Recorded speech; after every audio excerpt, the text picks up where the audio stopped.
Selamat pagi dan salam sejahtera kepada cikgu dan rakan-rakan. Topik saya pada hari ini ialah bab 13, klausa. Definisi klausa ialah, klausa merupakan unit yang menduduki tempat di atas frasa dan di bawah ayat dalam hierarki atau tata tingkat tata bahasa. Klausa terdiri daripada subjek dan predikat.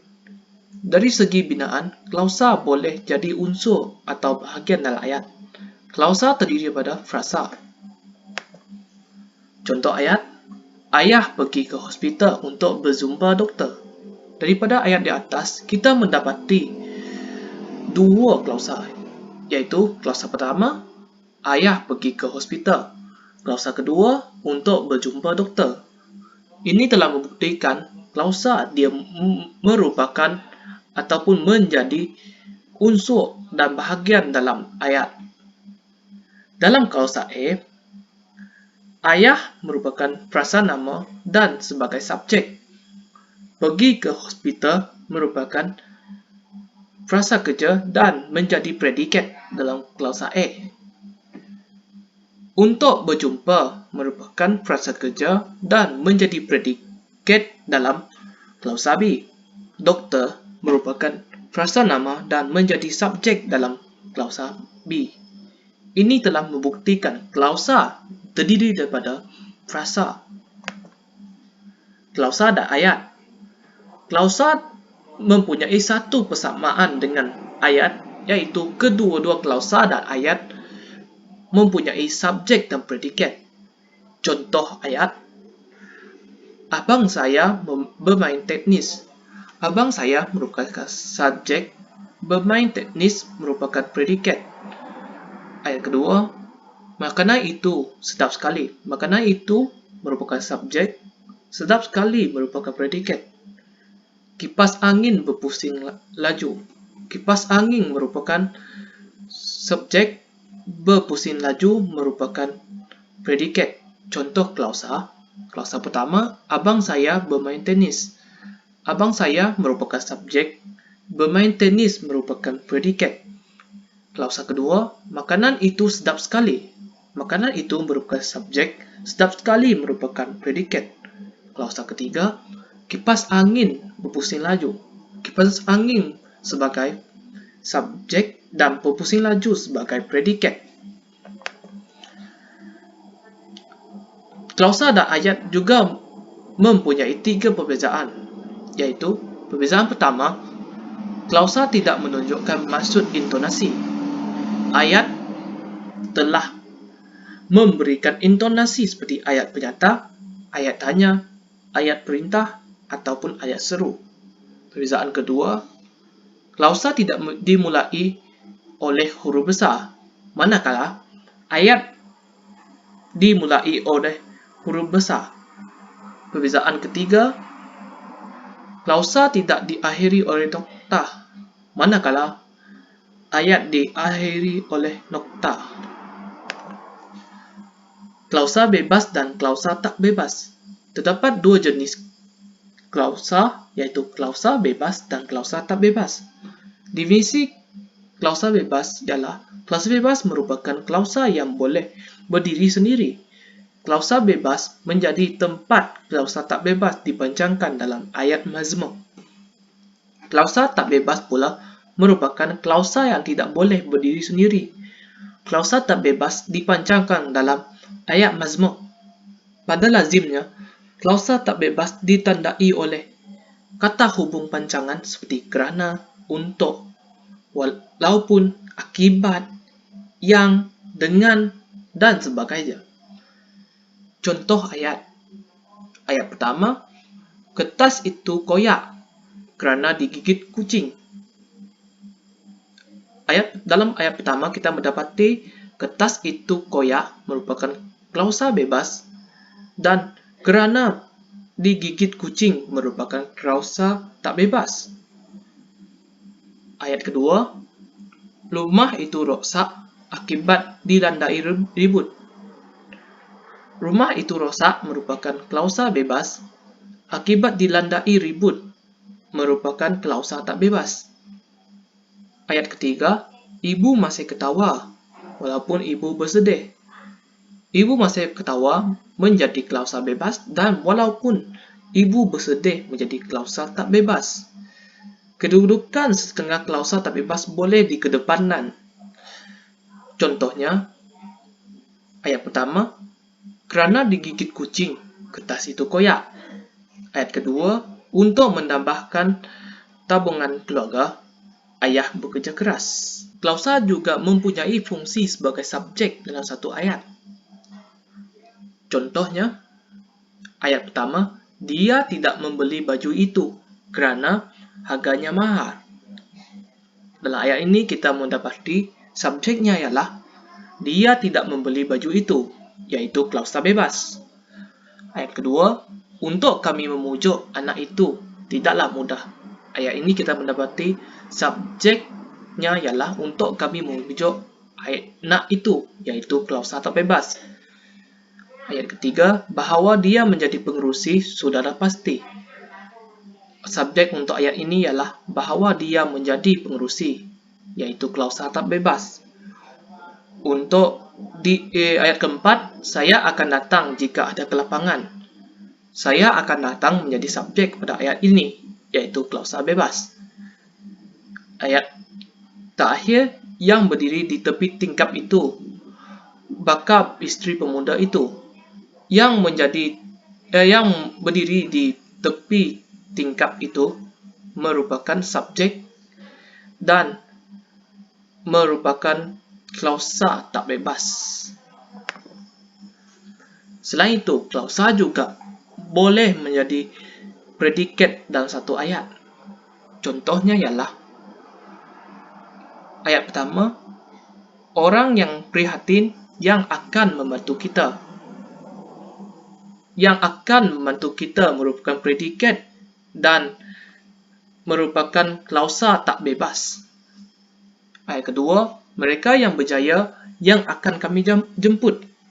Yang akan kami jemput merupakan predikat dan klausa tak bebas. C. Wanita yang tinggi lampai itu yang diminatinya merupakan predikat dan merupakan klausa tak bebas. Ayat keempat, yang sudah berumurlah yang kami cari-cari. Yang kami cari-cari merupakan predikat dan klausa tak bebas. Ayat terakhir, baju yang amat diminatinya yang berwarna biru itu merupakan predikat dalam ayat ini dan merupakan klausa tak bebas. Klausa juga berfungsi sebagai objek dalam satu ayat. Contohnya, ayat pertama, pengetua mencadangkan supaya mesyuarat itu ditunda. Objek dalam dalam ayat ini ialah mesyuarat itu. Dan mesyuarat itu terdapat dalam klausa supaya mesyuarat itu ditunda. Untuk ayat kedua, pihak berkuasa memaklumkan bahawa bekalan makanan mencukupi. Objek dalam ayat ini ialah bekalan makanan. Bekalan makanan terdapat dalam klausa bahawa bekalan makanan mencukupi. Ayat ketiga, mereka mengingatkan agar kami semua sentiasa berjimat-jimat. Agar kami semua sentiasa berjimat-jimat merupakan klausa dan kami semua merupakan objek dalam ayat ini. D. Dia memberitahu bahawa dia sedang berada di luar negara.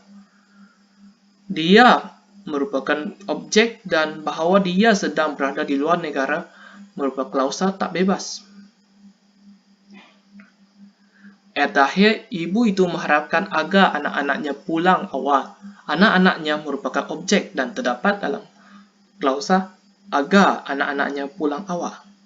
Di samping itu, klausa juga boleh menjadi penerang dalam satu ayat.